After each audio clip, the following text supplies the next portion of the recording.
Guys welcome back. स्वागत है आप सभी के स्वागत है आप सभी का आपके अपने channel learn with Amit Sharma में।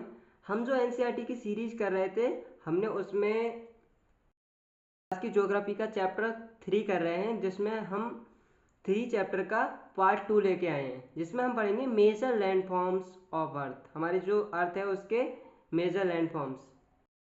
रहिए जिदो जान से, कुछ आप मुझे बताइए, कुछ मैं आपको बताता हूँ, तो साथ में मिलकर पढ़ते हैं और सीखते हैं कुछ अपने देश के बारे में कुछ अच्छा।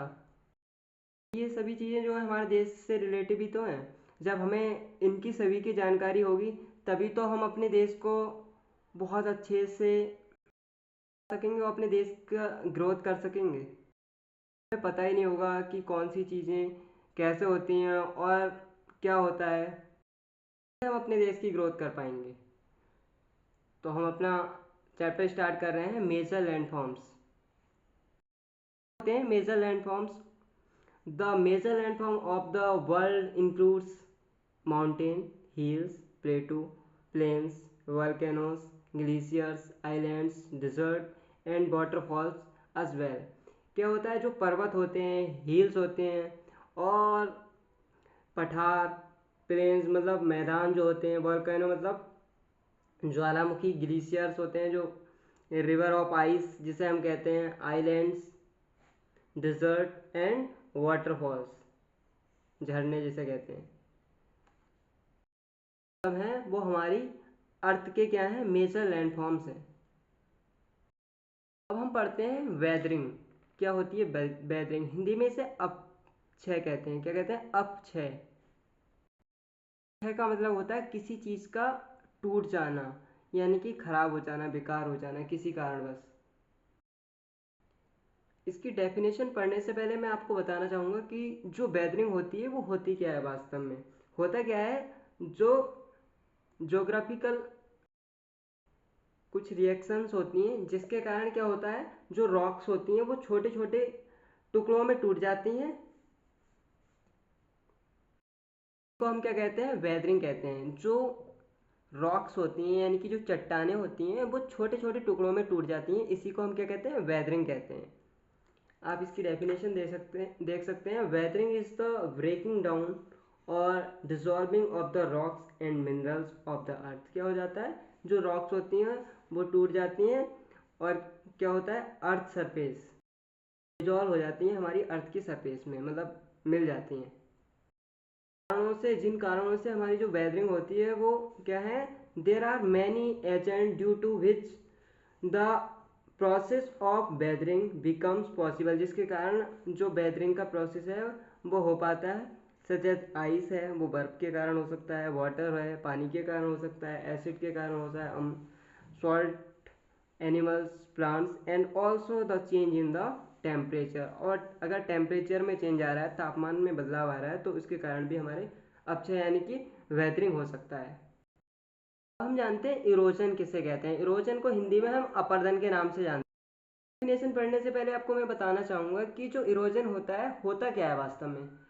होता क्या है, जो हमारी अर्थ है उसकी जो ऊपरी सरफेस है यानी कि ऊपरी जो सतह है, वो जब तेज हवा चलती है, तूफान आता है, उसकी ऊपरी जो सतह है वो उड़ जाती है उसके कारण। इसी को हम अपर्दन यानी कि इरोजन कहते हैं। Erosion is the geological process in which earth material are transported from one place to another। जैसा कि मैंने आपको बताया कि इसमें क्या होता है, अर्थ की जो सरफेस है उसमें जो भी मटेरियल होते हैं अर्थ की सरफेस पे, वो उड़ जाते हैं और एक स्थान से किसी दूसरे स्थान पे जाकर शिफ्ट हो जाते हैं। इसी को हम क्या कहते हैं, इरोजन कहते हैं। तो इरोजन होता है वो टू टाइप्स का होता है। कितने टाइप्स का होता है? There are two types of erosion, यानी कि अपर्दन जो होता है वो दो तरीके का होता है, और इसे हम अर्थ का अपर्दन कहते हैं या इरोजन बोलते हैं, फिजिकल इरोजन। हिंदी में हम भौतिक अपर्दन कहते हैं। क्या? भौतिक अपर्दन यानी कि फिजिकल, जिसे बाहरी। इसमें क्या होता है, physical erosion refers to rocks changing their physical property. जो रॉक्स होती हैं, चट्टानें होती हैं, वो अपनी फिजिकल यानी कि जो भौतिक है, बाहरी जो प्रॉपर्टीज होती हैं, उसके जो गुण होते हैं, उनको चेंज कर देती है without changing their basic chemical, मतलब उसकी जो बेसिक जिससे वो बनी हुई है उसको चेंज किए बना। इसी को हम फिजिकल इरोजन कहते हैं, यानी कि भौतिक। आप जानते हैं हमारा दूसरा टाइप क्या है इरोजन का, तो वो है केमिकल इरोजन। अब आपने सोचा होगा कि अभी तो आपने बताया कि जो हमारी अर्थ है, अर्थ की ऊपरी सतह उड़ती है, तो इसमें कुछ केमिकल इरोजन यानी कि रासायनिक अपवर्तन भी होते हैं। एक केमिकल प्रोसेस होता है जिसमें क्या होता है, केमिकल प्रोसेस के द्वारा जो रॉक्स होती हैं, जो चट्टानें होती हैं, वो टूट जाती हैं और इससे क्या होता है, इरोजन होता है। और इस प्रकार के इरोजन को हम केमिकल इरोजन कहते हैं, यानी कि रासायनिक अपवर्तन अपर।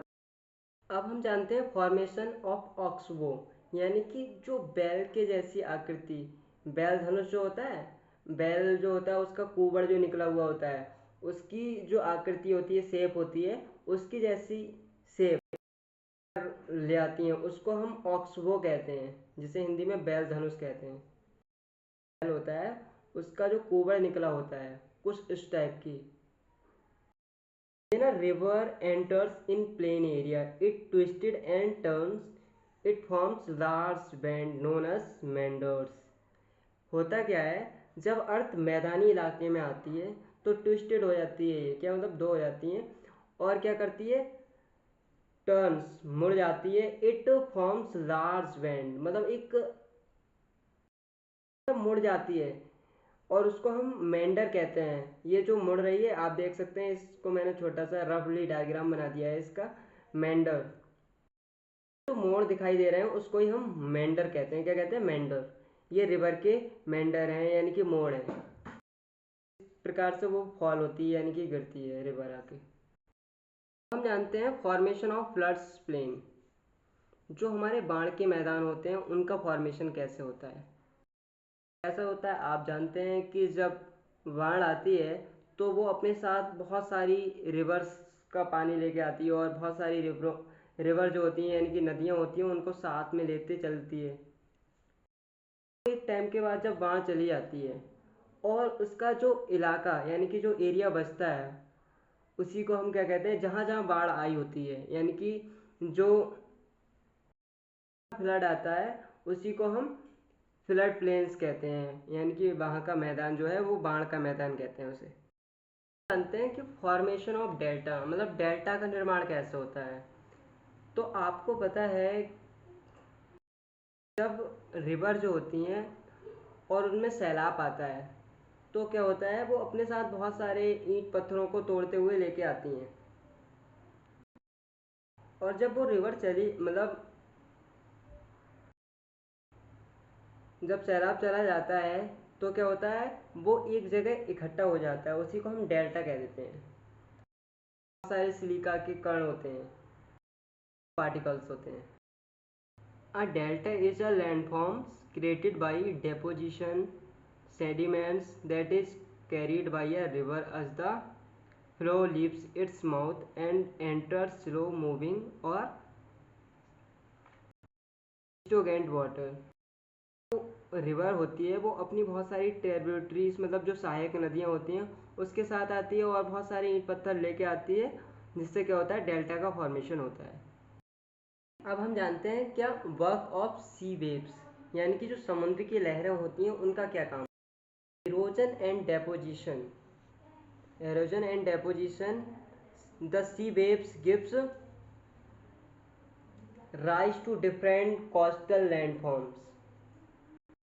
इरोजन और डेपोजिशन द्वारा क्या होता है, ये जो रिवर होती हैं ये बहुत डिफरेंट तटीय भू आकृतियों को जन्म देती हैं। इसका एग्जाम्पल है सी केव्स। अलग अलग तरीके की, मतलब बहुत अलग अलग डिफरेंट डिफरेंट शेप की क्या होती हैं, डिफरेंट डिफरेंट शेप की क्या बन जाते हैं, लैंडफॉर्म्स बन जाते हैं। फॉर एग्जाम्पल सी केव्स, समुद्री गुफा बन जाती है। सी आर्क्स, आर्क लगाते हैं ना हम अपने, चाप हैं कुछ इस तरीके से, ऐसे ऐसे, वो होता है सी आर्क। सी क्लिप, बीच, ये सब किसके एग्जाम्पल हैं? वेव्स के। सी वेव्स के कारण इन सभी का फॉर्मेशन होता है। अब जानते हैं हम सी क्लिप होता क्या है। जो सी क्लिप होता है वो the steep rocky coast almost vertically above sea water. क्या होता है? जो हमारा समुद्र होता है उसके जस्ट किनारे से, मतलब तट से एक गाड़ी खड़ी हो जाती है, उसको ही हम सी क्लिप कहते हैं। अब जानते हैं बीच क्या होता है। क्या होता है? This sea waves deposit sediment along the sources due to this. जब होती हैं वो सेडिमेंट को क्या कर देती हैं? डिपॉजिट कर देती हैं, तो बीच का फॉर्मेशन। अब हमारा एक लास्ट क्वेश्चन है, how can ice create land forms. हमारा जो आइस होता है वो किस तरीके से लैंड फॉर्म्स को क्रिएट करता है, बनाता है, और ग्लेशियर कैसे बनाता है। आपको बताया कि जो ग्लेशियर होता है उसे हम रिवर्स ऑफ आइस कहते हैं, यानी कि बर्फ की नदी। Glacier are huge body of ice. Glacier होता है वो क्या होता है? बहुत बड़ी बॉडी होता है किसकी? बर्फ की। Water and glacial movement and erosions lead to formation of various landform. Movement और इरोजन के द्वारा क्या होता है? बहुत अलग अलग टाइप के क्या बनते हैं? लैंडफॉर्म्स का फॉर्मेशन होता है। इसके साथ हमारा चैप्टर 3 भी फिनिश हो गया। अब हम चैप्टर 4 पढ़ेंगे अगले लेक्चर में। तब तक के लिए बेस्ट ऑफ लक, और पढ़ते रहिए और अपने एम को पूरा करने के लिए पूरे जिदोजान से लगे रहिए। Best of luck. मिलते हैं नेक्स्ट चैप्टर में।